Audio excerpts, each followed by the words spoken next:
Is it actually true that Bill Gates warned you when you were about to do the first 1 billion investment not to invest in OpenAI? And if so, did he apologize meanwhile?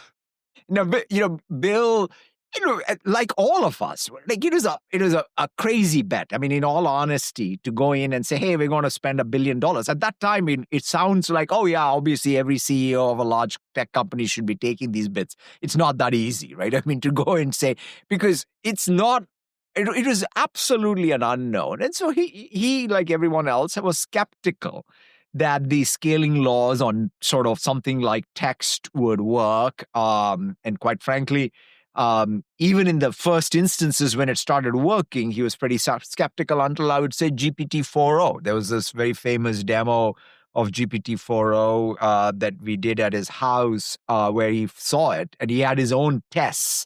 All his, I think they were all the MCAT medical tests and so on that he wanted to see. And that's when I think he changed, because Bill was a much more, I would say Bill's core was always more symbolic logic.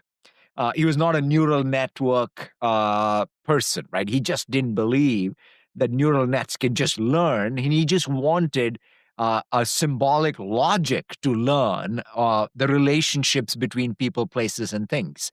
And so this was the first time when I saw him cross over.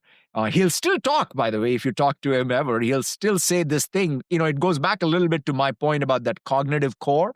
So I'm sure Bill would still say, yeah, it's great, except it needs a cognitive core, which is symbolic in some sense. And so I think he's right, quite honestly, because you can't just say, hey, there's a machine that kind of does something that we are very thrilled about, but except it's unpredictable. It has all this jagged intelligence, because it's very problematic to deploy AI in mission critical systems if it makes a mistake sometimes and you don't know when.